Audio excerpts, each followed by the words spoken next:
Optimum makes moving day easy. It was an investigation you saw first on News 12 New Jersey. A well-known psychologist accused of convincing children they had been sexually abused even after they said that it didn't happen. Now a judge says that psychologist should be punished. News 12 New Jersey's Walt Kane is in your corner with the story. Walt. Well, more than 25 years now, Marsha Kleinman was one of New Jersey's best-known psychologists. That's what made these accusations against her so hard to believe. Now an administrative law judge says she should never practice psychology again. And she's basing her decision on a lot of the same evidence you saw right here. This woman should be stopped immediately. We first met Marsha Kleinman 5 years ago in a series of reports seen only on News 12 New Jersey. A group of parents accused her of the unthinkable, convincing their children they had sexually abused them, and then testifying against them in divorce cases. Marsha Kleinman is an absolute fraud. Now, an administrative law judge says Kleinman committed gross and repeated malpractice and acts of professional misconduct and ordered her license to be revoked.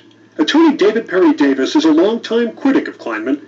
He says the ruling is long overdue. When you get somebody this pathological who does something like this, it's going to make it that much harder for the legitimate cases to be prosecuted. In reaching her decision, Judge Judge Klinger heard testimony from many of the same people and reviewed much of the same evidence I uncovered in our investigation. Evidence like this video of a play therapy session between Kleinman and a 3-year-old girl. You told me that Daddy put his pee-pee in your mouth. And No, he didn't. he didn't, did he? Now he didn't? No. Okay. Think about your mouth. Just think about your mouth. Think about your mouth. Think about your mouth. Oh, good. You're doing good. Can you see where someone would look at this and say, gee, she's not taking no for an answer. She's kind of really pressuring this child to say yes? No, I think that there's a big context. Kleinman declined to be interviewed for this story, but in our original investigation, she told me she was the target of a smear campaign organized by fathers' rights groups and pedophiles. Why are they going after me? Because I was the one who was willing to say, yeah, I think this kid's been sexually abused. But it's not just fathers who testified against Kleinman. She said if I didn't speak up and go on the offensive now, that I was going to lose custody of my daughter. Judge Klinger also heard from this woman, who told me Kleinman pressured her to file false accusations against her ex-husband. She kept saying, stupid, you're not that stupid. You've got a husband who's been treated for sexual addiction, and he's alone with your 1-year-old child. What do you think is going on?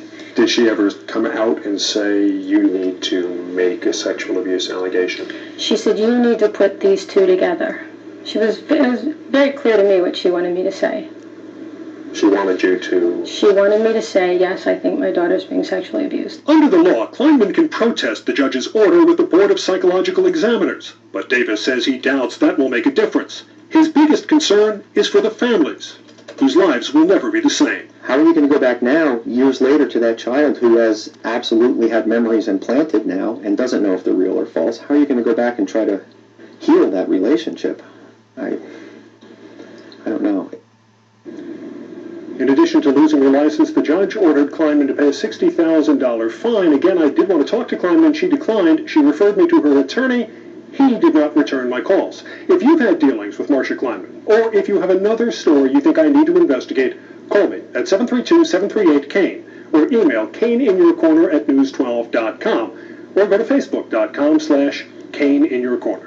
It was shocking back then. It's just as shocking now, Walt. And some wonder why 5 years, and it's just apparently the process. It's how long it takes to work through the process.